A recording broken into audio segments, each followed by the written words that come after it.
प्यारे बच्चों, अगर आप भी कक्षा 10वीं के छात्र हैं प्यारे बच्चों, और आप भी क्या करते हैं हिंदी पढ़ते हैं प्यारे बच्चों, और आपका भी क्या है 2026 में बोर्ड परीक्षा है प्यारे बच्चों, तो ये वीडियो आपके लिए सबसे ज्यादा इंपॉर्टेंट होने वाला है प्यारे बच्चों।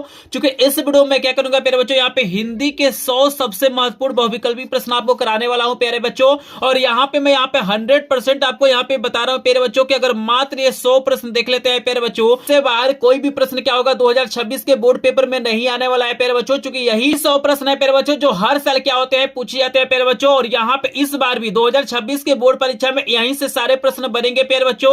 और यहाँ पे प्यारे बच्चों बता दूं कि अगर आप इस वीडियो को नहीं देखते हैं ना, इन 100 प्रश्नों को नहीं देखते हैं, तो आपको पूरे किताब में यहाँ पे 300 प्लस बहुविकल्पी प्रश्न देखने के लिए मिलेंगे प्यारे बच्चों, तो आएंगे। लेकिन अगर आप केवल 100 प्रश्न देख लेते हैं प्यारे बच्चों, तो यहाँ पे आपको 300 प्रश्नों को देखने की बिल्कुल भी जरूरत नहीं पड़ेगी प्यारे बच्चों। अगर आप इस वीडियो को देख लेंगे प्यारे बच्चों, तो यहाँ पे 20 में 20 नंबर आपका कंफर्म हो जाएगा। मतलब आप लोग प्यारे बच्चों यहाँ पे हिंदी में 20 में 20 नंबर पाएंगे, तो हिंदी में आपका 95% नंबर फिक्स हो जाएगा, और आप लोग भी क्या हो जाएंगे हिंदी के टॉपर लिस्ट में आ जाएंगे। चूंकि हिंदी में टॉप वही करता है जिसका 20 में 20 बहुविकल्पी प्रश्न सही होता है। तो जिनको भी क्या करना है प्यारे बच्चों, हिंदी में टॉप करना है, 95% नंबर पाना है प्यारे बच्चों, तो इस वीडियो को बिल्कुल ध्यान से देखिएगा। और यहाँ पे अपने आप को आज पहचान लीजिए प्यारे बच्चों कि यहाँ पे 100 में से कितने प्रश्न आपको तैयार हैं। तो चलिए प्यारे बच्चों इस वीडियो को स्टार्ट करते हैं और 100 सबसे ज्यादा इंपॉर्टेंट प्रश्नों का सलूशन बता देते हैं। तो यहाँ पे प्यारे बच्चों देख सकते हैं आपके सामने जो पहला प्रश्न है बहुत ही ज्यादा इंपॉर्टेंट, बहुत ही ज्यादा वायरल दिया गया है प्यारे बच्चों। देख सकते हैं प्रश्न है कि मुंशी प्रेमचंद्र का विशेष महत्व किस रूप में है प्यारे बच्चों। जल्दी से आप लोग कमेंट में बताइए, आप लोग कमेंट में भी बताते रहिए, अपने आप को पहचानते रहिए क्या ये प्रश्न आपको तैयार है कि नहीं तैयार है प्यारे बच्चों। क्योंकि यहाँ पे पूरा का पूरा आपका रिवीजन भी होने वाला है प्यारे बच्चों।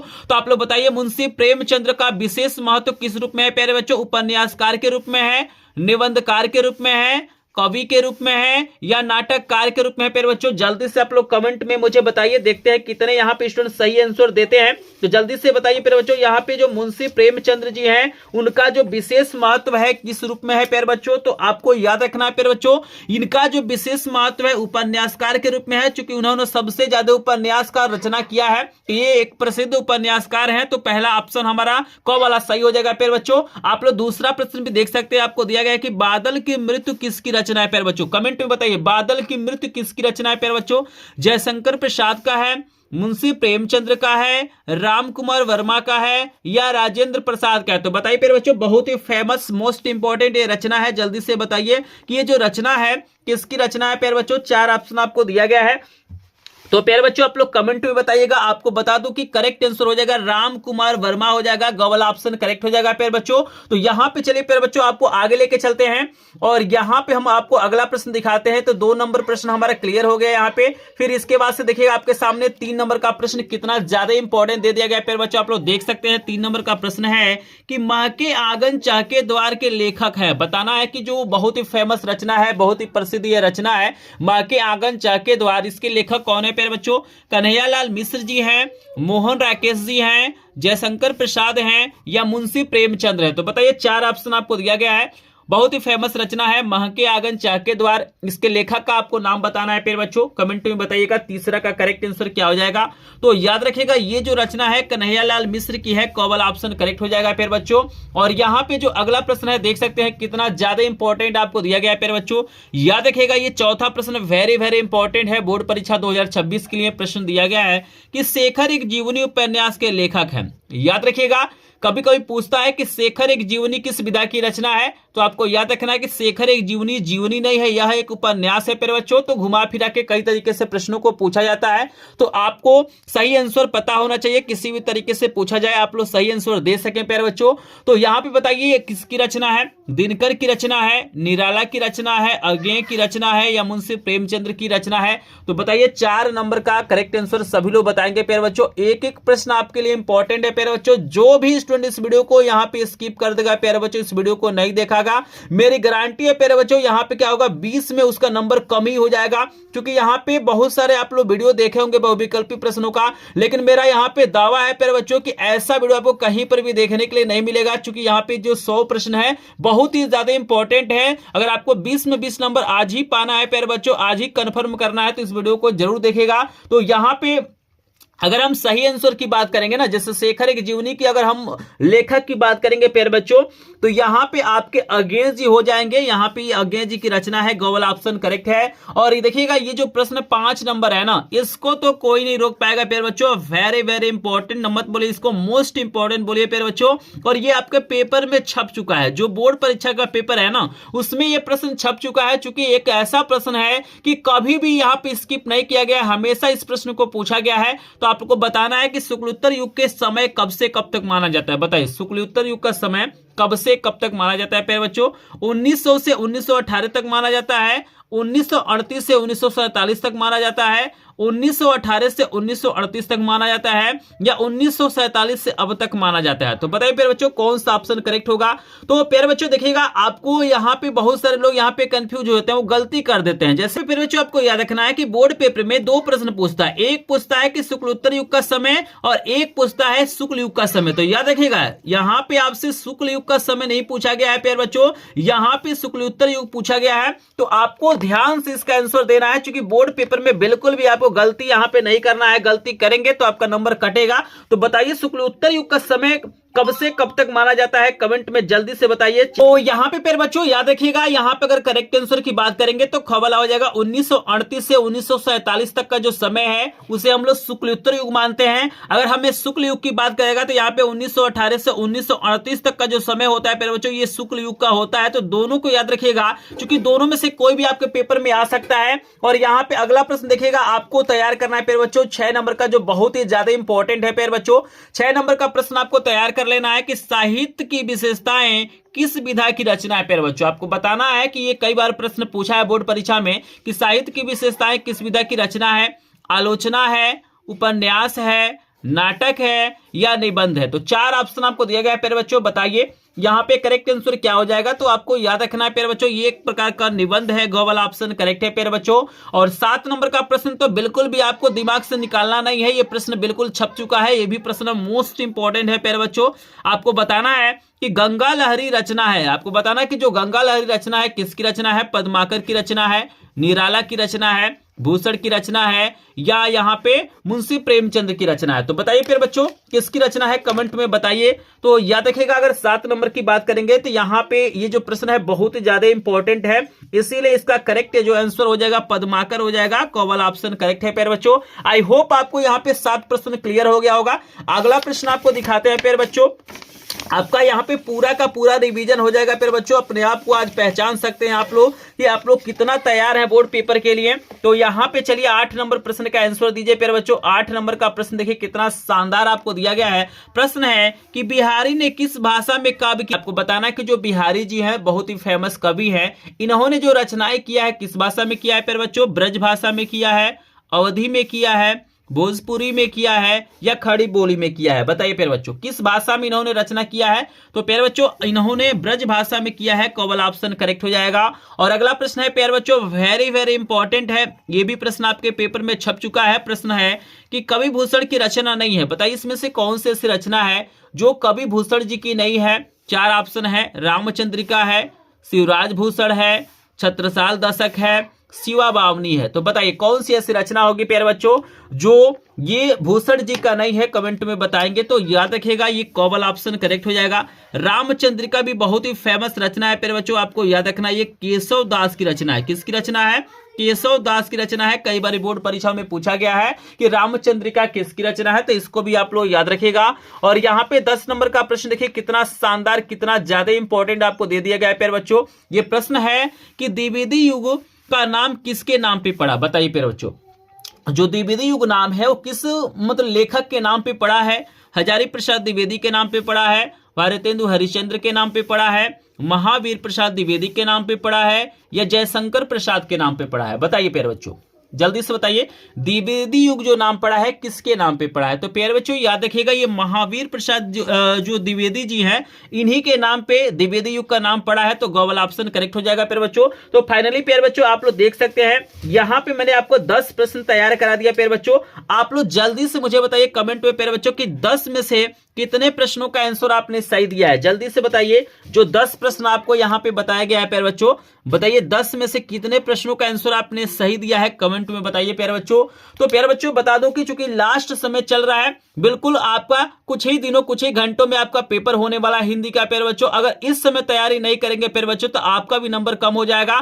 आपको यहाँ पे अगर आपने लगभग 5+ प्रश्नों का आंसर बिल्कुल सही दिया है प्यारे बच्चों, पहले से आपको तैयार था, तो मान के चलना है प्यारे बच्चों कि आप एक टॉपर स्टूडेंट हैं, क्योंकि 5+ प्रश्नों का आंसर वही स्टूडेंट दे सकता है जो कुछ ना कुछ पढ़ा होगा। ये मान के ये प्रश्न का आंसर देना नहीं है, क्योंकि ये जो 100 प्रश्न है बहुत ही ज्यादा इंपॉर्टेंट है प्यारे बच्चों। अगर आपने 5+ प्रश्नों का आंसर दिया है तो प्यारे बच्चों आप लोग हिंदी में बिल्कुल टॉप करेंगे। आपका जो नंबर है 95% से ऊपर ही आएगा। लेकिन जो भी स्टूडेंट इससे कम प्रश्नों का आंसर दिया है प्यारे बच्चों, इस प्रश्नों को तैयार करने की जरूरत है। इसलिए मैं बता रहा हूं प्यारे बच्चों कि इस वीडियो को एक बार विश्वास करके देख लीजिए, आपको हिंदी का पूरा टेंशन खत्म हो जाएगा और आज अपने आप को आप लोग पहचान लेंगे कि आप लोग हिंदी में कितना नंबर पाएंगे प्यारे बच्चों। तो यहां पे आप लोग कमेंट में जरूर बताइएगा और प्यारे बच्चों हम आपको आगे लेके चलेंगे। और यहां पे प्यारे बच्चों देख सकते हैं 10 के बाद से 11 नंबर का प्रश्न जो है आपके सामने कितना ज्यादा इंपॉर्टेंट दे दिया गया है, देख सकते हैं। ये प्रश्न है ना, ये बिल्कुल इंपॉर्टेंट है प्यारे बच्चों। प्रश्न दिया गया है कि आधुनिक युग की मीरा किसे कहा जाता है, बताइए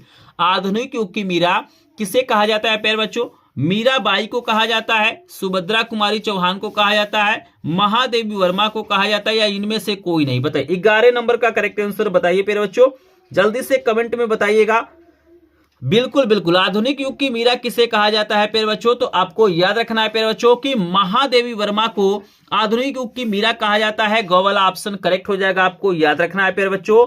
और यहां पे देखिए प्यारे बच्चों 12 नंबर का जो प्रश्न है ना, ये बहुत ही ज्यादा इंपॉर्टेंट है प्यारे बच्चों। ये भी मोस्ट इंपॉर्टेंट प्रश्नों में आता है और हर बार भी पूछा जाता है। और मुझे जहां तक लग रहा है कि 2026 में भी ये प्रश्न पूछा जा सकता है। इसको 2 तरीके से प्रश्न पूछता है। पहला तो पूछता है कि नीड़ का निर्माण फिर किसकी रचना है, और फिर पूछता है कि नीड़ का निर्माण किस विधा की रचना है। तो दोनों पॉइंट को आपको याद रखना है। तो यहां पे हमसे पूछा गया है कि नीड़ का निर्माण जो फिर है ये किसकी रचना है। 4 ऑप्शन दिया गया है, हरिवंश राय बच्चन है, मोहन राकेश दिया गया है, जयशंकर प्रसाद दिया गया है, मुंशी प्रेमचंद्र दिया गया है। तो प्यारे बच्चों आपको क्या लगता है कमेंट में बताइए, नीड़ का निर्माण फिर किसकी रचना हो सकती है। तो प्यारे बच्चों बता दूं कि यहां पे करेक्ट आंसर हो जाएगा हरिवंश राय बच्चन। अगर आपसे बोर्ड पेपर में पूछेगा कि नीड़ का निर्माण फिर किस विधा की रचना है, तो आपको याद रखना यह एक प्रकार का आत्मकथा है प्यारे बच्चों। आपको आत्मकथा पे क्या करना है, टिक करना है प्यारे बच्चों।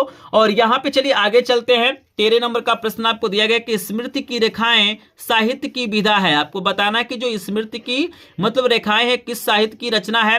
जीवनी है प्यारे बच्चों, भेंट वार्ता है, संस्मरण है, या नाटक है। बताइए 4 ऑप्शन आपको दिया गया, कौन सा ऑप्शन करेक्ट होगा। तो याद रखिएगा ये एक प्रकार का संस्मरण है। यहाँ पे गौ वाले ऑप्शन पे आपको टिक करके आना है। और 14 नंबर का प्रश्न देखिए कितना शानदार दिया गया है कि गुनाहों का देवता जो रचना है किस विधा की रचना है। नाटक है, उपन्यास है, एकांकी है, या कहानी है। बताइए मोस्ट इंपॉर्टेंट ये भी रचना है, आपको बताना है कि गुनाहों का देवता किस विधा की रचना है प्यारे बच्चों। कमेंट में आप लोग बताइए कि जो गुनाहों का देवता है ये किस विधा की रचना है। चूंकि ये जो प्रश्न है बहुत ही ज्यादा इंपॉर्टेंट है प्यारे बच्चों, हमेशा यहाँ पे प्रश्न बोर्ड परीक्षाओं में पूछा जाता है। ये जो प्रश्न है कि गुनाहों का देवता किस विधा की रचना है, हमेशा पूछा जाता है। कमेंट में बताइए प्यारे बच्चों, थोड़ा सा कमेंट को हम देख रहे हैं और मैं यहाँ पे जानना चाहता हूं कि आप लोग कितना तैयारी कर रहे हैं। जल्दी से बताइए प्यारे बच्चों कौन सा ऑप्शन करेक्ट होगा। तो प्यारे बच्चों याद रखिए यह एक प्रकार का उपन्यास है और ये जो रचना है धर्मवीर भारती जी का है, आपको याद रखना है। और यहाँ पे प्यारे बच्चों हम आपको आगे लेके चलेंगे। और 15 नंबर का प्रश्न तो बिल्कुल भाई आपके दिमाग में ये फिट हो जाना चाहिए, क्योंकि ये प्रश्न बहुत ही ज्यादा इंपॉर्टेंट है कि गबन किसकी रचना है प्यारे बच्चों। बताइए गबन किसकी रचना है। मुंशी प्रेमचंद्र जी की है, जयशंकर प्रसाद जी की है, आचार्य रामचंद्र शुक्ल की है, या अमृत राय की है। बताइए गबन किसकी रचना है। तो ये मुंशी प्रेमचंद्र की रचना है। कवल ऑप्शन पे हम लोग टिक करेंगे, चूंकि गोदान हुआ, गबन हुआ, ये जो रचनाएं हैं ये सब क्या है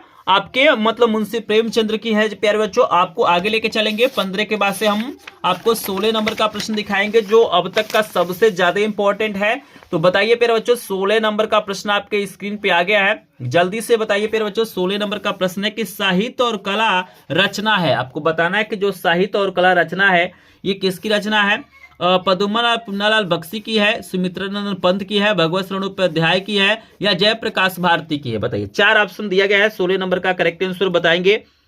तो यहाँ पे याद रखिएगा क वाला ऑप्शन करेक्ट हो जाएगा। पदुमन और पुन्नालाल बख्शी की ये रचना है, आपको याद रखना है प्यारे बच्चों। और यहाँ पे देखिए प्यारे बच्चों 17 नंबर का प्रश्न भी आपके सामने आ गया है। शुक्लोत्तर युग के लेखक है, आपको बताना इसमें कौन शुक्लोत्तर युग के लेखक हैं। राधाचरण गोस्वामी है, दौलत राम है, चतुर्सेन शास्त्री हैं या हजारी प्रसाद द्विवेदी है। तो बताइए प्यारे बच्चों कौन सा ऑप्शन करेक्ट होगा, शुक्लोत्तर युग के लेखक कौन हो सकते हैं। 17 नंबर प्रश्न का आंसर देंगे प्यारे बच्चों, जल्दी से बताइए 17 नंबर का करेक्ट आंसर क्या हो जाएगा। तो प्यारे बच्चों याद रखना कि जो हजारी प्रसाद द्विवेदी है उत्तर युग के लेखक है, आपको याद रखना है। और अगला प्रश्न देखिए कितना शानदार आपको दिया गया 18 नंबर का कि मैला आंचल के रचनाकार हैं। आपको बताना है कि जो मैला आंचल रचना है किसकी रचना है, मोहन राकेश की है, फणीश्वर नाथ रेणु की है, मुंशी प्रेमचंद्र की है या जयशंकर प्रसाद की है। बताइए मैला आंचल किसकी रचना है। तो मैला आंचल क्या है, फणीश्वर नाथ रेणु की रचना है। ख वाला ऑप्शन करेक्ट हो जाएगा। और अगला प्रश्न 19 नंबर का देखिए कितना शानदार आपके स्क्रीन पे आ गया है। 19 नंबर का प्रश्न है कि कलम का सिपाही के लेखक है। आपको बताना है कि कलम का सिपाही के लेखक कौन है प्यारे बच्चों। मुंशी प्रेमचंद्र जी हैं, कमलेश्वर हैं, अमृत राय हैं या गुलाब राय हैं। बताइए कलम का सिपाही किसकी रचना है, बहुत ही फेमस रचना है। बताइए सभी लोग कलम का सिपाही किसकी रचना है प्यारे बच्चों, कमेंट में आप लोग बताइए। तो यहाँ पे प्यारे बच्चों याद रखना कि अमृत राय की रचना है, ग वाला ऑप्शन करेक्ट हो जाएगा। और यहाँ पे प्यारे बच्चों अगला प्रश्न देखिए कितना शानदार दिया गया है कि उपन्यास भूले बिसरे चित्र के लेखक कौन है। मुंशी प्रेमचंद्र हैं, यशपाल हैं, भगवती चरण वर्मा है या वृंदावन लाल वर्मा है। बताइए 20 नंबर का करेक्ट आंसर बताएंगे। ये भगवती चरण वर्मा की रचना है, ग वाला ऑप्शन करेक्ट है प्यारे बच्चों। लेकिन आप लोग कमेंट में बताइए प्यारे बच्चों कि 20 में से कितने प्रश्नों का आंसर आपने सही दिया है, जल्दी से मुझे कमेंट में बताइएगा। तो यहाँ पे प्यारे बच्चों जल्दी जल्दी आप लोग बताइए कमेंट में, फिर अगला प्रश्न आपको दिखाते हैं। चूंकि अपने आप को भी आपको पहचानना है कि कितने प्रश्न आपको तैयार हैं। तो जल्दी से मुझे बताइए प्यारे बच्चों कि यहाँ पे जो 20 प्रश्न मैंने कराया है आपको कितने प्रश्न पहले से तैयार हैं, जल्दी से मुझे बताइए। तो अगर आपने 20 में से लगभग 10 प्रश्नों का आंसर सही दिया होगा प्यारे बच्चों तो आप लोग हिंदी में टॉप करेंगे। अगर आपने इससे कम प्रश्नों का आंसर दिया है तो प्यारे बच्चों आपको तैयारी करने की जरूरत है। और अगर आपको इसका पीडीएफ नोट चाहिए तो वीडियो को ध्यान से देखिएगा, क्योंकि लास्ट में मैं अपना व्हाट्सएप नंबर दूंगा जहां से आपको बिल्कुल फ्री में पीडीएफ नोट मिल जाएगा। और यहाँ पे चलिए 21 नंबर का प्रश्न आपके स्क्रीन पे आ गया है प्यारे बच्चों, देख सकते हैं कि प्रश्न है कि ध्रुव स्वामिनी जो नाटक है इसके लेखक कौन है। जयशंकर प्रसाद हैं, मुंशी प्रेमचंद्र हैं, मोहन राकेश हैं या विष्णु प्रभाकर है। बताइए ध्रुव स्वामिनी नाटक के लेखक कौन है प्यारे बच्चों। 4 ऑप्शन आपको दिया गया है, जल्दी से मुझे कमेंट में बताइए कौन सा ऑप्शन करेक्ट हो जाएगा। तो ये जो रचना है प्यारे बच्चों जयशंकर प्रसाद की है। और अगला जो प्रश्न है प्यारे बच्चों ये भी बहुत शानदार है कि कृति जो त्रिपिणी है इसके लेखक कौन है। राम कुमार वर्मा है, जयशंकर प्रसाद हैं, राजेंद्र प्रसाद हैं या इनमें से कोई नहीं। बताइए त्रिवेणी के जो लेखक है वो कौन हो सकते हैं। 4 ऑप्शन आपको दिया गया है। तो 22 नंबर प्रश्न का सभी लोग आंसर दीजिए प्यारे बच्चों, जल्दी से बताइए कौन सा ऑप्शन करेक्ट हो जा सकता है। तो 22 की अगर हम बात करेंगे तो यहाँ पे याद रखिएगा जो त्रिवेणी रचना है प्यारे बच्चों, यहाँ पे ये है हमको जहां तक लग रहा है कि आचार्य रामचंद्र शुक्ल की रचना है। किसकी रचना है, आचार्य रामचंद्र शुक्ल। और यहाँ पे हम देख पा रहे हैं कि ऑप्शन में हमको आचार्य रामचंद्र शुक्ल नहीं दिया गया है, तो हम लोग इनमें से कोई नहीं पे टिक करेंगे प्यारे बच्चों। अगर हमसे कहीं मिस्टेक होगा तो आप लोग प्लीज कमेंट सेक्शन में जरूर बताइएगा। 22 के बाद से आपको लेके चलेंगे प्यारे बच्चों हम 23 नंबर प्रश्न पे। और प्यारे बच्चों 23 नंबर का प्रश्न देख सकते हैं कितना शानदार, कितना ज्यादा इंपॉर्टेंट आपको दे दिया गया है कि चिंतामणि के रचयिता हैं राम कुमार वर्मा, जयशंकर प्रसाद, राजेंद्र प्रसाद या आचार्य रामचंद्र शुक्ल। बताइए बहुत शानदार है, 2026 में आपको ये प्रश्न देखने के लिए मिल जाएगा। आपको बताना है प्यारे बच्चों कि चिंतामणि किसकी रचना है। तो प्यारे बच्चों याद रखिएगा चिंतामणि की अगर हम बात करेंगे तो ये है आचार्य रामचंद्र शुक्ल की रचना, घ वाला ऑप्शन करेक्ट हो जाएगा। और 24 नंबर का प्रश्न देखिए कितना शानदार आपको दे दिया गया है कि सेवा सदन उपन्यास के लेखक हैं। बताइए सेवा सदन जो उपन्यास है प्यारे बच्चों इसके लेखक कौन है। मुंशी प्रेमचंद्र हैं, जयशंकर प्रसाद हैं, राजेंद्र प्रसाद हैं या रामधारी सिंह दिनकर हैं। बताइए सेवा सदन किसकी रचना है। तो प्यारे बच्चों सेवा सदन किसकी रचना है, मुंशी प्रेमचंद्र की है प्यारे बच्चों। और ये प्रश्न देखिए कितना शानदार आपको दे दिया गया है प्यारे बच्चों। ये जो प्रश्न है ना हर साल पूछा जाता है और 2026 में भी संभावना है पूरा का पूरा कि ये प्रश्न आएगा कि हंस पत्रिका के संपादक कौन थे। मुंशी प्रेमचंद्र जी थे, निराला जी थे, महादेवी वर्मा थी या आचार्य रामचंद्र शुक्ल थे। बताइए प्यारे बच्चों हंस पत्रिका के संपादक कौन थे।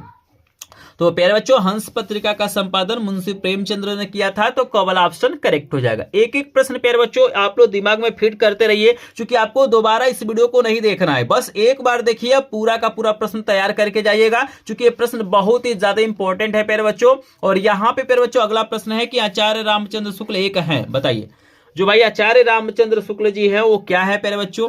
कवि हैं, उपन्यासकार हैं, नाटककार हैं, आलोचक है, बताइए। तो वैसे प्यारे बच्चों आपको याद रखना कि आचार्य रामचंद्र जो शुक्ल जी है ना, सबसे ज्यादा जो फेमस है प्यारे बच्चों, ये निबंधकार के रूप में फेमस है। किस रूप में फेमस है?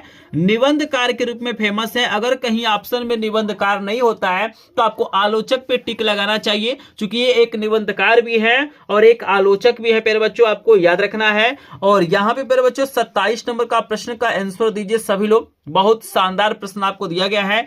प्रश्न है कि रक्षाबंधन नाटक के नाटककार कौन है? उपेंद्र नाथ अस्क हैं, हरिकृष्ण प्रेमी हैं, राम कुमार वर्मा है, या चतुर्सेन शास्त्री है? तो 27 नंबर का सभी लोग आंसर दीजिए, कौन सा ऑप्शन करेक्ट होगा?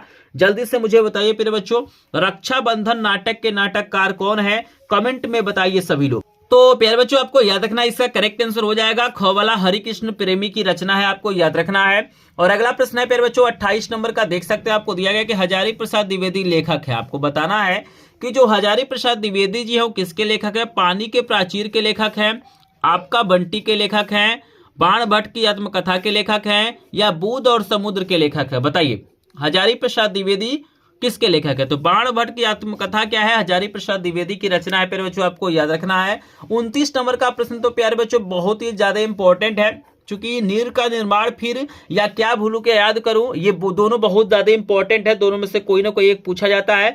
तो यहाँ पे पूछा गया है कि क्या भूलूं क्या याद करूं किस विधा की रचना है प्यारे बच्चों? संस्मरण है, आत्मकथा है, जीवनी है, या कहानी है? बताइए, 29 का करेक्ट आंसर बताइए। तो प्यारे बच्चों ये भी एक प्रकार का आत्मकथा है, और इसके अगर हम मतलब यहाँ पे रचयिता की बात करेंगे तो हरिवंश राय बच्चन है। आपको याद रखना है कि नीड़ का निर्माण फिर या क्या भूलू क्या याद करूं, दोनों एक प्रकार का आत्मकथा है, और इसके रचयिता क्या है? यहाँ पे हरिवंश राय बच्चन जी हैं, आपको याद रखना है। और अगला प्रश्न देखिए, कितना शानदार, कितना ज्यादा इंपॉर्टेंट दे दिया गया है। वेरी वेरी इंपॉर्टेंट प्रश्न आपके सामने आ गया है 30 नंबर का प्यारे बच्चों, कि निम्न में से कौन प्रसिद्ध यात्रा साहित्यकार है? आपको बताना है कि इसमें कौन सा मतलब प्रसिद्ध यात्रा साहित्यकार है प्यारे बच्चों? जयशंकर प्रसाद जी हैं, मुंशी प्रेमचंद्र जी हैं, राहुल संस्कृतियायन हैं, या हजारी प्रसाद द्विवेदी हैं? बताइए प्यारे बच्चों, सबसे ज्यादा फेमस यात्रा के रूप में कौन है? तो राहुल संस्कृतियायन है, ग वाला ऑप्शन करेक्ट हो जाएगा प्यारे बच्चों। 30 प्रश्न आपको मैंने बता दिया प्यारे बच्चों, जल्दी से कमेंट में बताइए 30 में से कितने प्रश्नों का आंसर आपने सही दिया है प्यारे बच्चों, जल्दी से बताइए। तो 30 में से लगभग प्यारे बच्चों अगर आपने 15 प्लस प्रश्न भी आपको तैयार हो गए हैं या पहले से तैयार थे, तो प्यारे बच्चों आप लोग हिंदी में टॉप करेंगे, आप क्या होंगे? टॉपर स्टूडेंट में आएंगे, क्योंकि ये जो प्रश्न है बहुत ही ज्यादा इंपॉर्टेंट है प्यारे बच्चों। सबके बस की बात नहीं है कि इन प्रश्नों का आंसर दे पाए, और प्यारे बच्चों हम आपको आगे लेके चलेंगे। लेकिन जो लोग प्यारे बच्चों अभी तक वीडियो को लाइक नहीं किए होंगे प्यारे बच्चों, प्लीज वीडियो को लाइक कर देंगे। चैनल पे पहली बार आए होंगे तो चैनल को सब्सक्राइब करेंगे। अगर आपको इसका PDF नोट चाहिए तो आप हमारे ग्रुप को ज्वाइन करेंगे, जिसका लिंक डिस्क्रिप्शन में है। अगर आप ग्रुप नहीं ज्वाइन कर पाते हैं तो लास्ट में मेरा व्हाट्सएप नंबर मिलेगा, जहां से आपको बिल्कुल फ्री में PDF नोट मिल जाएगा। तो वीडियो को ध्यान से देखिएगा। और प्यारे बच्चों मैं बता दूं कि मेरे पास क्या है, सभी विषयों के यहाँ पे 100 प्लस प्रश्नों का PDF नोट है और वीडियो है। साथ ही साथ मेरे पास 50 प्रश्नों का भी PDF नोट और यहाँ पे वीडियो है, तो उसको देखिएगा। सभी विषयों में आपको लाभ मिलेगा। चलिए प्यारे बच्चों आगे लेके चलते हैं। 30 के बाद से हम दिखाते हैं आपको 31 नंबर का प्रश्न, और यहाँ पे प्यारे बच्चों आपको यहाँ पे हम दिखा देते हैं 31 नंबर का प्रश्न। और देख सकते हैं प्यारे बच्चों 31 नंबर का प्रश्न है कि रामधारी सिंह दिनकर की रचना है, बताइए। यहाँ पे रामधारी सिंह दिनकर की रचना क्या है? संस्कृति के 4 अध्याय है, साहित्य और कला है, इंद्रजाल है, अनंत आकाश है। तो बताइए यहाँ पे कौन सी ऐसी रचना है जो आपका रामधारी सिंह दिनकर का है? कमेंट में सभी लोग बताएं प्यारे बच्चों, बहुत ही शानदार, बहुत ही ज्यादा इंपॉर्टेंट है। तो यहाँ पे क वाला ऑप्शन करेक्ट हो जाएगा। संस्कृति के 4 अध्याय क्या है? रामधारी सिंह दिनकर की रचना है प्यारे बच्चों, आपको याद रखना है। और अगला प्रश्न देखिएगा, कभी कभी ऐसे भी प्रश्नों को पूछ लिया जाता है कि निम्नलिखित कथनों में से कोई एक कथन सही है, उसे आपको क्या करना है? पहचान कर बताना है। जैसे देखिए 4 कथन दिया गया है, कोई एक ही सही है। जैसे पहला है कि डॉक्टर श्याम सुंदर दास एक प्रख्यात नाटककार थे, तो प्यारे बच्चों ये बिल्कुल गलत है। अगला है कि मुंशी प्रेमचंद एक प्रसिद्ध उपन्यासकार थे। तो याद रखना बिल्कुल यही ऑप्शन क्या होगा, आपका सही होगा। यहाँ पे अगर हम सही आंसर की बात करेंगे तो खवल ऑप्शन करेक्ट है। बाकी ये जो दे रहा है कि जयप्रकाश भारती आलोचक रूप में प्रसिद्ध, ये गलत है। और गुनाहों के देवता उपन्यास के लेखक कमलेश्वर हैं, ये भी बिल्कुल क्या है, गलत है। तो ऐसे प्रश्न भी बोर्ड परीक्षाओं में कभी कभी पूछ लिए जाते हैं, तो इसको बिल्कुल ध्यान से देखिएगा। और 33 नंबर का प्रश्न भी आपको मैं दिखा देता हूं प्यारे बच्चों। 33 नंबर का प्रश्न देखिए कितना शानदार आपको दिया गया है कि आकाशदीप और ममता कृति है। आपको बताना है कि जो बहुत ही फेमस दो रचनाएं हैं, एक आकाशदीप है और ममता है, ये किसकी रचना है? जयशंकर प्रसाद जी की है, हजारी प्रसाद द्विवेदी की है, मुंशी प्रेमचंद्र का है, या दिनकर का है? बताइए प्यारे बच्चों, आकाशदीप और ममता कृति किसकी है? तो ये रचनाएं हैं जयशंकर प्रसाद का। और प्यारे बच्चों बता दो कि ये जो 100 प्रश्न मैं कराऊंगा ना, बिल्कुल आपको टेंशन फ्री होकर देखना है, क्योंकि इसमें मैं हिंदी गद्य के इतिहास के भी प्रश्न कराऊंगा, पद्य के इतिहास से भी कराऊंगा, और यहाँ पे व्याकरण के जितने भी इंपॉर्टेंट प्रश्न है, चाहे वो संस्कृत वाले ही क्यों ना हो, सबको कराऊंगा। तो बिल्कुल टेंशन फ्री होकर देखना है प्यारे बच्चों। और यहाँ पे 34 नंबर प्रश्न का आंसर दीजिए, छत्रसाल दशक के रचनाकार कौन है? बताइए, छत्रसाल दशक के रचनाकार कौन है प्यारे बच्चों?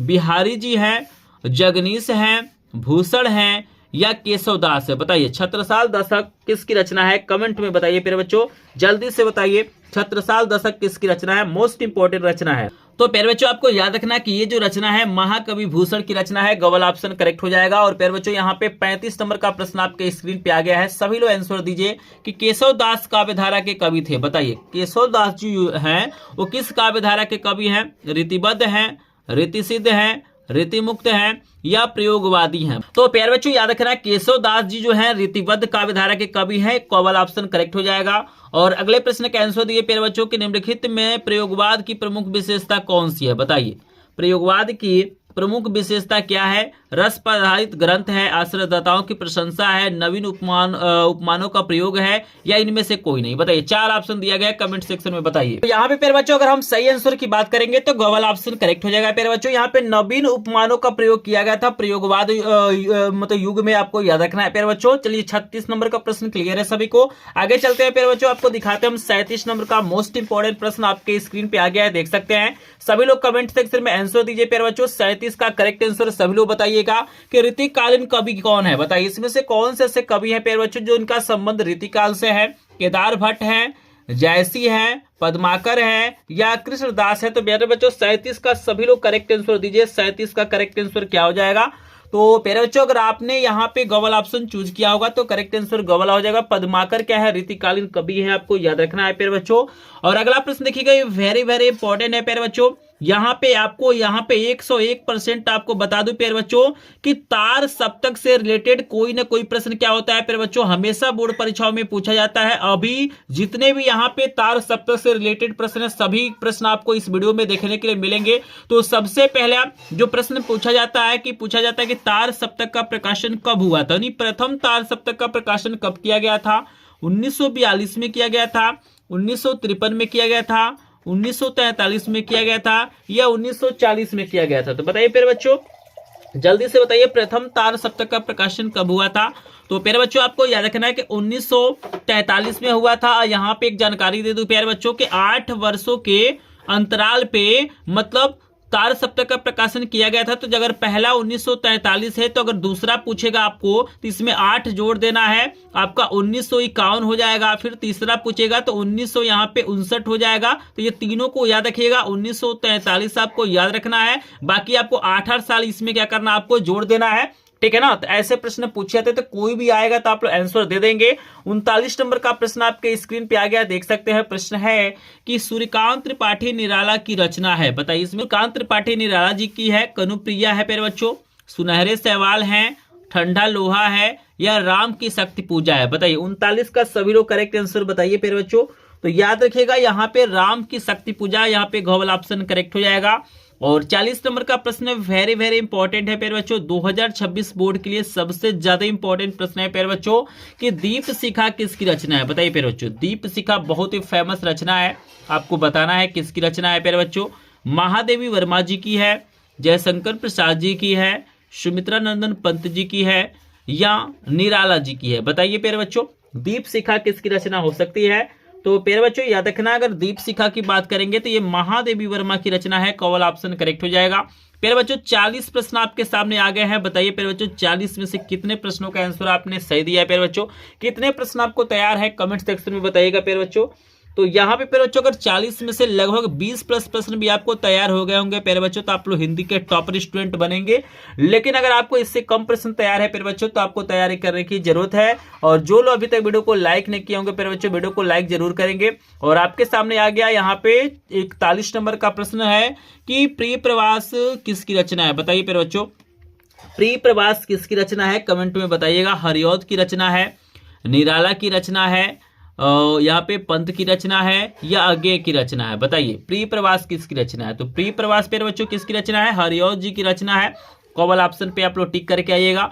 और प्यारे बच्चों एक प्रश्न और आपको तैयार कर लेना है। जैसे अभी मैंने बताया है कि जो तार सप्तक से रिलेटेड कोई ना कोई प्रश्न आएगा, तो पहला तो पूछेगा यहाँ पे सन पूछेगा कि तार सप्तक का प्रकाशन कब किया गया था। फिर आपसे पूछेगा दूसरा सप्तक कब प्रकाशित हुआ, तीसरा सप्तक कब प्रकाशित हुआ। फिर एक और प्रश्न पूछता है कि तार सप्तक का संपादन किसने किया था।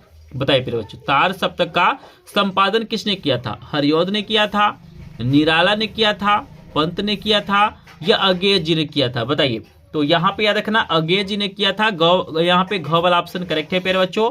और अगला प्रश्न है प्यारे बच्चों, देखिएगा 43 नंबर का प्रश्न है कि छायावाद युग की प्रमुख प्रवृत्तियां कौन सी है। बताइए छायावाद युग की प्रमुख प्रवृत्तियां कौन सी है। कुंठा और निराशा के स्वर, श्रृंगार और प्रेम वेदना, नारी के प्रति परिवर्तित दृष्टिकोण, और रीति ग्रंथों का निर्माण। बताइए 43 का करेक्ट आंसर बताइए प्यारे बच्चों। तो नारी के प्रति परिवर्तित दृष्टिकोण इस युग की विशेषता है। गवाले पे आप लोग टिक करके आइएगा। और यहाँ पे प्यारे बच्चों 43 के बाद से ना आपके सामने 44 नंबर का देखिए कितना शानदार, कितना ज्यादा इंपॉर्टेंट प्रश्न आपको दे दिया गया है। प्रश्न है प्यारे बच्चों कि साकेत किस युग की रचना है। बताइए साकेत किस युग की रचना है। 44 नंबर प्रश्न का आंसर देंगे। ये जो रचना है मैथिली शरण गुप्त जी की है। तो बताइए कि मैथिली शरण जो गुप्त जी हैं वो किस युग से संबंधित है। जिस युग से होंगे उसी युग का ये रचना होगा। भारतेंदु युग का है, द्विवेदी युग का है, प्रगतिवादी युग का है, या छायावादी युग का है। तो 44 का करेक्ट आंसर बताएंगे प्यारे बच्चों। तो ये रचना है, जहां तक मुझे लग रहा है द्विवेदी युग का होगा। खवल ऑप्शन पे टिक करेंगे। कहीं डाउट होगा, अगर किसी प्रश्न का आंसर मैंने गलत बताया होगा तो प्लीज आप लोग कमेंट में जरूर बताइएगा।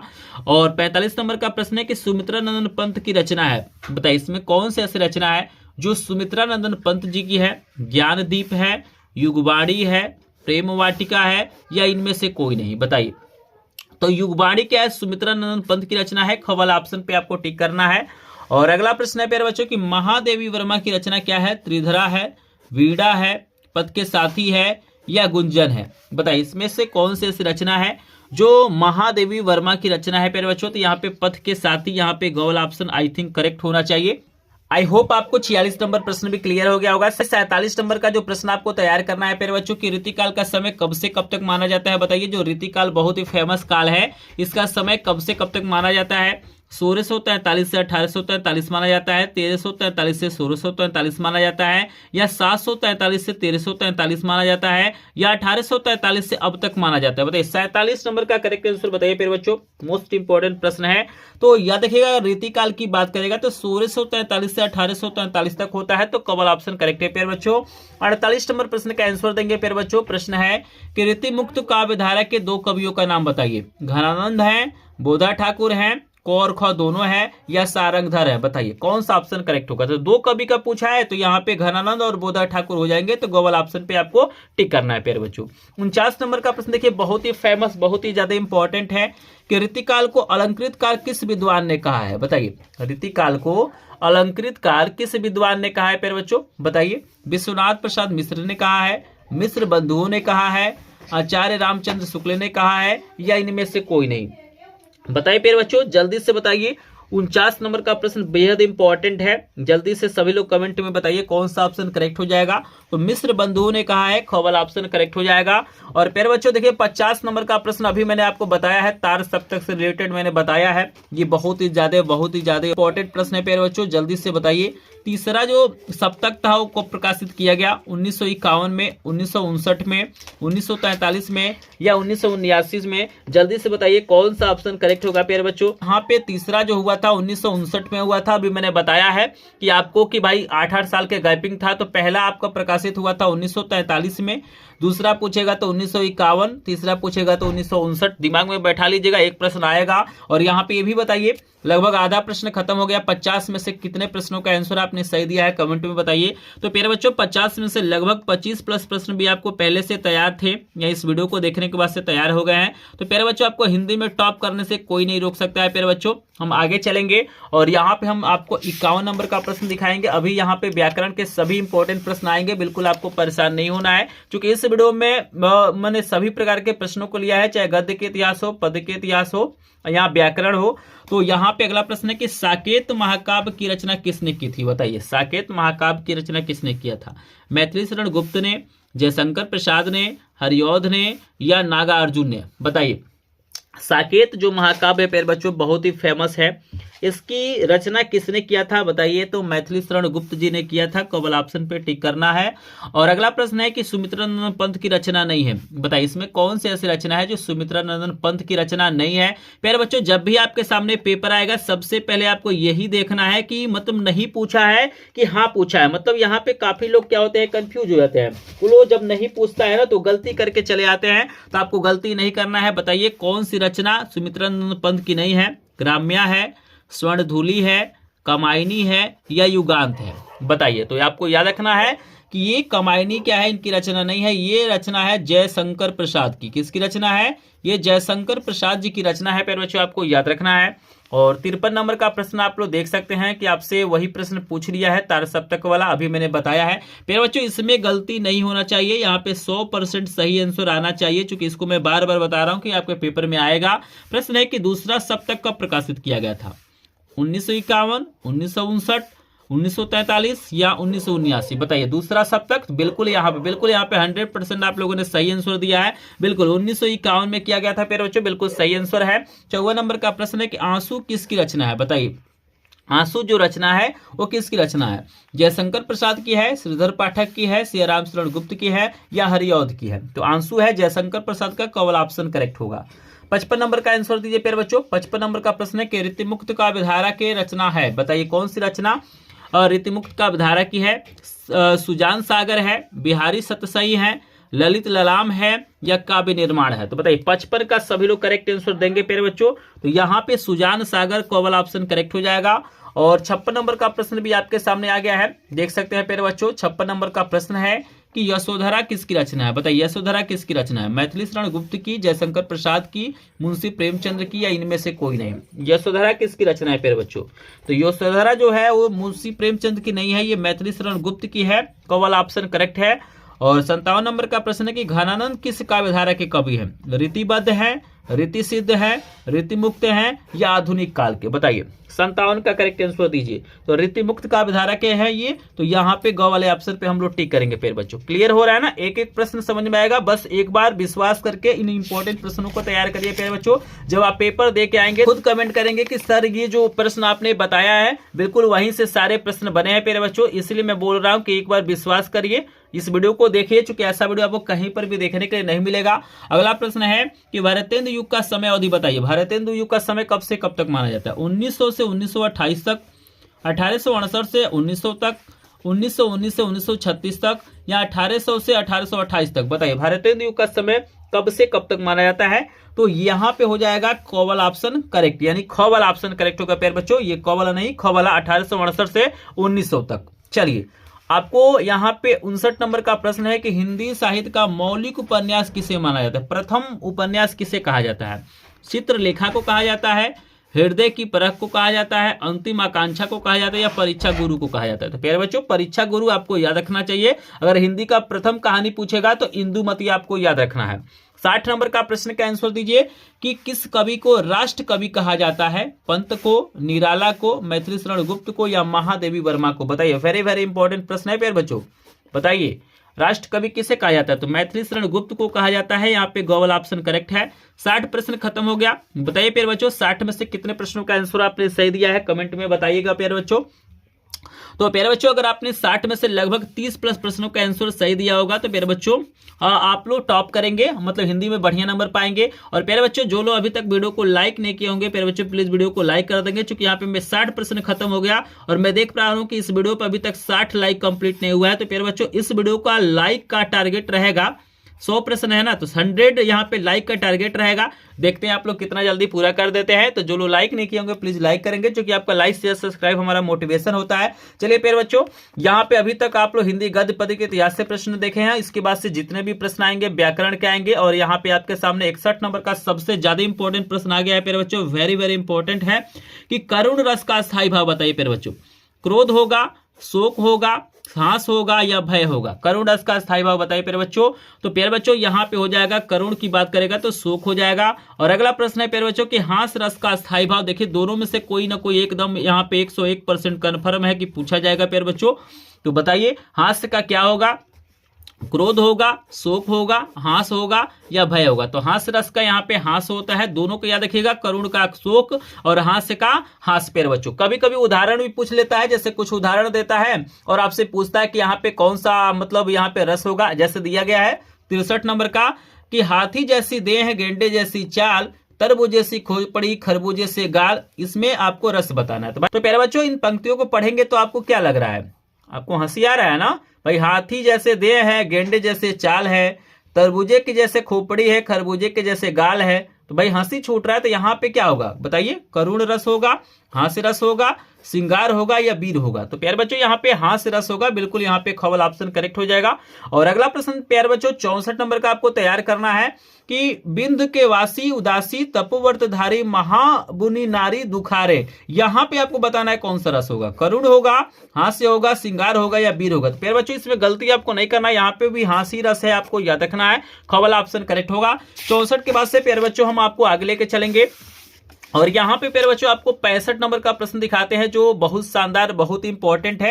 यानी ये जो प्रश्न है बिल्कुल आपके पेपर में छपने वाला है। प्रश्न है कि पीपर पात सरिस मंडोला में अलंकार बताइए।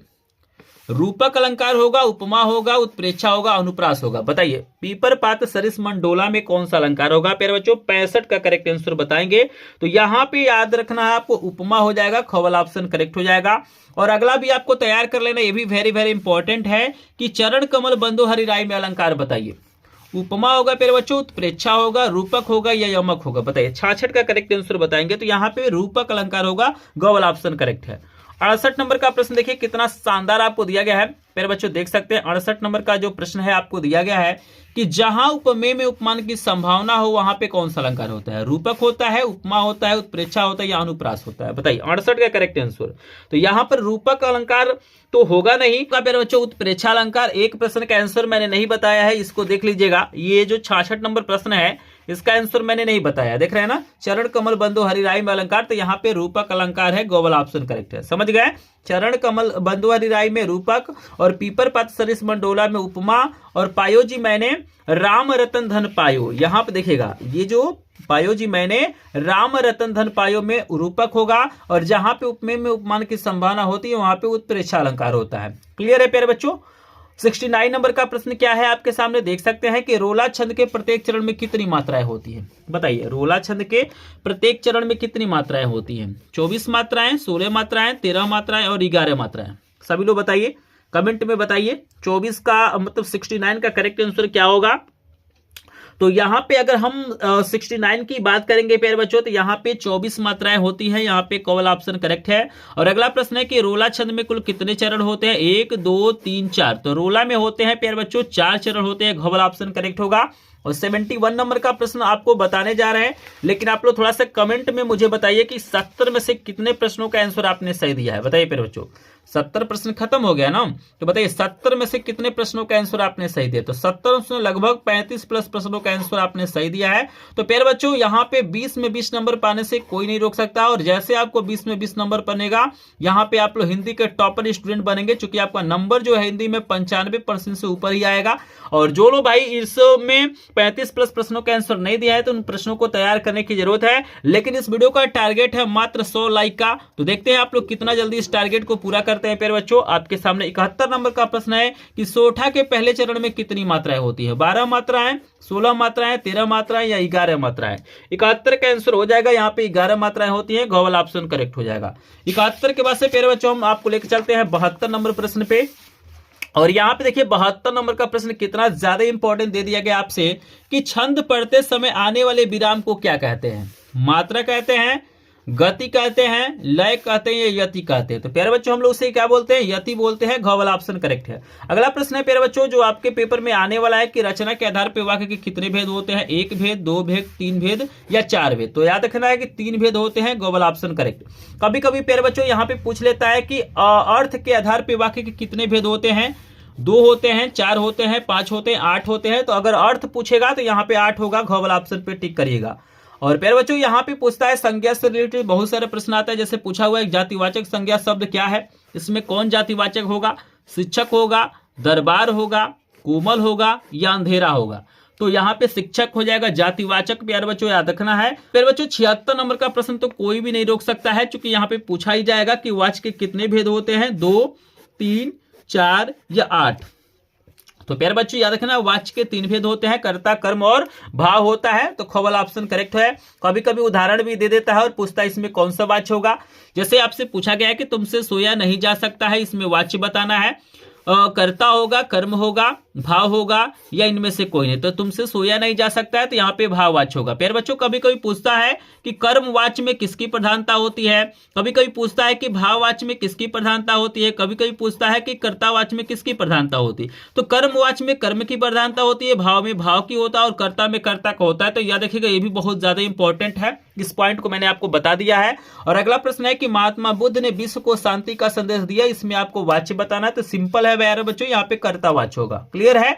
78 के बाद से आपको हम लेकर चलेंगे 79, जिसको हम लोग हिंदी में कहते हैं 79। ये पेपर में आपको मिलेगा, थोड़ा सा कंफ्यूज आपको कर देगा, क्योंकि प्रश्न है कि मोहन द्वारा चित्र बनाया गया, इसमें वाच्य बताना है। कर्ता होगा, कर्म होगा, भाव होगा या इनमें से कोई नहीं? तो इसमें होगा प्यारे बच्चों कर्मवाच्य होगा। यहाँ पे ख वाला ऑप्शन करेक्ट है। 80 नंबर का प्रश्न है कि विकारी पद नहीं है, बताइए क्या विकारी नहीं है? गाय है, सभा है, प्रतिदिन है या रमेश है? तो यहाँ पे प्रतिदिन ग वाला ऑप्शन करेक्ट हो जाएगा। लेकिन 80 में से कितने प्रश्नों का आंसर आपने दिया है सही बताएंगे कमेंट में। अगर आपने 40 प्लस प्रश्नों का आंसर सही दिया है तो प्यारे बच्चों आपको टॉप करने से कोई नहीं रोक सकता है। लेकिन इस वीडियो का टारगेट है 100 लाइक का, अभी तक 80 लाइक कंप्लीट नहीं हुआ है प्यारे बच्चों। तो जो लोग कंजूसी किए होंगे प्लीज वीडियो को लाइक जरूर करेंगे। और 81 नंबर का प्रश्न आपके सामने सबसे ज्यादा इंपॉर्टेंट आ गया है कि निम्न में से अविकारी शब्द है। इंद्र है, ये गाय है, यथासंभव है या आप है? बताइए प्यारे बच्चों। 81 का करेक्ट आंसर बताएंगे। तो यहाँ पे यथासंभव ग वाला ऑप्शन पे टिक करेंगे। और ये प्रश्न बिल्कुल आपके पेपर में छप चुका है, मोस्ट इंपोर्टेंट 2026 के पेपर में आएगा कि आपको बताना होगा कि सर्वनाम आपको बताना होगा। काला है प्यारे बच्चों, छोड़ा है, वह है या लड़का है? बताइए सर्वनाम। तो यहाँ पे वह होता है, तुम हो गया, वह हो गया, हम हो गए, सब क्या है? सर्वनाम है। 83 नंबर आपके सामने आ गया है। उपसर्ग से प्रश्न पूछा गया कि अपव्यय में कौन सा उपसर्ग होगा? अप होगा, यहाँ पे अप दिया गया, यहाँ पे उप दिया गया, अ है और आ है। तो बताइए अपव्यय में कौन सा उपसर्ग होगा? 83 का करेक्ट आंसर बताइए। तो अपव्यय में हो जाएगा अप उपसर्ग। यहाँ पे ग वाला ऑप्शन पे टिक करेंगे। यहाँ पे अगला प्रश्न है कि पर्यावरण में आपको उपसर्ग बताना है। पर्यावरण में आपका हो जाएगा परि उपसर्ग, ग वाला ऑप्शन करेक्ट। आगमन में अगर आपसे पूछेगा तो यहाँ पे आप लोग आ पे टिक करिएगा। और अगर निर्दय में आपसे पूछेगा तो यहाँ पे निर यानी ग वाले ऑप्शन पे टिक करेंगे प्यारे बच्चों। क्लियर है। 86 नंबर तक कोई दिक्कत नहीं है आपको। और यहाँ पे प्यारे बच्चों आपके सामने 87 नंबर का देखिए कितना शानदार प्रश्न आपको दिया गया है। और 87 नंबर का प्रश्न है कि वेद पुराण में कौन सा समास होगा? द्विगु होगा, तत्पुरुष होगा, द्वंद्व होगा या बहुव्रीहि होगा? बताइए वेद पुराण में यहाँ पे और का बोध हो रहा है, तो बताइए 87 का करेक्ट आंसर। तो द्वंद्व हो जाएगा, ग वाला ऑप्शन करेक्ट है। जहां पे संख्या आता वहां पे द्विगु होता है। जैसे पंचवटी पूछा है ना, तो पंचवटी में हो जाएगा आपका द्विगु समास, क वाला ऑप्शन करेक्ट हो जाएगा। 89 नंबर का है कि नील कमल में समास। बताइए नील कमल में कौन सा समास होगा? जल्दी से बताइए। 89 का करेक्ट आंसर बताएंगे तो कर्मधारय हो जाएगा, लेकिन अगर आपसे पूछेगा नीलकंठ पूछेगा तो यहाँ पे बहुव्रीहि पे आपको टिक करना है प्यारे बच्चों। 90 तक क्लियर है? बताइए 90 में से कितने प्रश्न आपको तैयार हो गए हैं, जल्दी से बताइए। 90 में 90 अगर तैयार हो गए तो भाई तो आपको यहाँ पे 100% नंबर मिलेगा, लेकिन 90 में से लगभग आपने 45% प्रश्नों को भी तैयार कर लिया होगा, तो यहाँ पे आपको यहाँ पे 95% नंबर फिक्स है प्यारे बच्चों। और यहां पे आपके सामने अगला प्रश्न है 91 नंबर का कि बादल का परिवाची शब्द नहीं है, नीरद है, अंबुद है, जलद है या जलज है। तो यहां पे प्यारे बच्चों जलज हो जाएगा क्योंकि ये कमल का होता है। खेत का तत्सम रूप आपसे पूछा जाएगा तो आपको क्षेत्र पे टिक करना है। और आपको गंगा का परिवाची शब्द नहीं है पूछा जाएगा तो आपको कालिंदी पे टिक करना है। यहाँ पे ख वाला ऑप्शन करेक्ट है प्यारे बच्चों। 94 नंबर का है कि वायु समीर बयार किसका परिवाची है, तो हवा के है, ग वाला ऑप्शन करेक्ट है प्यारे बच्चों। और यहाँ पे आपको हम लेके चलेंगे प्यारे बच्चों, अगला प्रश्न दिखाएंगे आपको। 5 प्रश्न दिखाते हैं, संस्कृत वाला इसको तैयार करके जाइएगा क्योंकि इसी में से सारे प्रश्न बनेंगे। यहाँ पे उस्मद शब्द का तृतीया एक वचन का रूप पूछा गया है, देख रहे हैं ना। 95 का करेक्ट आंसर बताइएगा क्योंकि यहाँ पे ए भी पूछे जाते हैं, तो यहाँ पे ख वाले पे टिक करेंगे। अगर आपसे पूछेगा कि उस्मद शब्द का सतवीं विभक्ति एक वचन का रूप बताइए, तो यहाँ पे आप लोग किस पे टिक करेंगे, कमेंट में बताइए किस पे टिक करेंगे। तो अगर आपसे ये पूछा जाएगा तो आप लोग ग वाले ऑप्शन पे टिक करेंगे। अगर आपसे 97 वाला पूछा जाएगा, देखिएगा कि ताबे शब्द में वचन विभक्ति, तो आप लोग यहाँ पे घ वाले पे टिक करिएगा। चतुर्थी विभक्ति बहुवचन। अगर आपसे पूछेगा कि तस्मे शब्द में विभक्ति वचन बताना है, अगर 98 नंबर का प्रश्न पूछ देगा तो आपको क वाले पे टिक करना है। अगर 99 वाले का पूछेगा कि उस्मत शब्द का पंचमी विभक्ति बहुवचन का रूप पूछ दिया 99 वाला, तो आप लोग ग वाले पे टिक करेंगे। अगर आपसे 100 नंबर का प्रश्न पूछेगा तो आप लोग मुझे कमेंट में बताइएगा कि आप लोग किस पे टिक करेंगे। बताइए 100 नंबर प्रश्न का आंसर आप लोग कमेंट में दीजिएगा, ये आपका होमवर्क रहेगा प्यारे बच्चों। और यहाँ पे आप लोग ये भी बताइएगा कि 100 में से कितने प्रश्न आपको तैयार है, आप लोग कमेंट में बताइएगा। और यहाँ पे प्यारे बच्चों ये इसके अलावा एक और मैं वीडियो बनाऊंगा, यहाँ पे एक और वीडियो बनाऊंगा इसको फिल्टर करके, यहाँ पे फिल्टर करके एक आपको ये और वीडियो बनाऊंगा 100 प्रश्नों का जो बिल्कुल अपडेटेड होगा, उसको जरूर देखेगा। अगर ये वीडियो और आने वाला वीडियो देख लेते हैं तो हिंदी में आपको टॉप करने से कोई नहीं रोक सकता है प्यारे बच्चों। और जिनको भी इसका पीडीएफ चाहिए बिल्कुल फ्री में, तो हमारे ग्रुप को ज्वाइन कर लीजिएगा जिसका लिंक आपको डिस्क्रिप्शन में दिया गया है। अगर आप चाहते हैं कि आपको तुरंत पीडीएफ नोट मिल जाए तो यहाँ पे एक नंबर मैं दे रहा हूँ, अपना व्हाट्सअप पर्सनल नंबर दे रहा हूँ कि 7619935513, इस पे आपको मैसेज करना है। लेकिन पीडीएफ नोट उसी को मिलेगा प्यारे बच्चों बिल्कुल फ्री में जो इस वीडियो को लाइक करके चैनल को सब्सक्राइब करके एक स्क्रीनशॉट भेजेंगे, उन्हीं को पीडीएफ नोट मिलेगा। तो जल्दी से वीडियो को लाइक कर दीजिए, चैनल को सब्सक्राइब करिए और यहाँ पे स्क्रीनशॉट लीजिए और मेरे इस व्हाट्सएप नंबर पे भेजिएगा। इसके अलावा मेरे पास क्या है, सभी विषयों के 100 प्रश्नों का पीडीएफ नोट है। तो अगर आप लोग मैसेज करेंगे तो सभी विषयों का पीडीएफ नोट मिल जाएगा। और यहाँ पे कमेंट में जरूर बताइएगा कि 100 में से कितने प्रश्नों का आंसर आपने सही दिया है। तो चलिए प्यारे बच्चों मिलते हैं नेक्स्ट वीडियो में, तब तक के लिए आप सभी का धन्यवाद।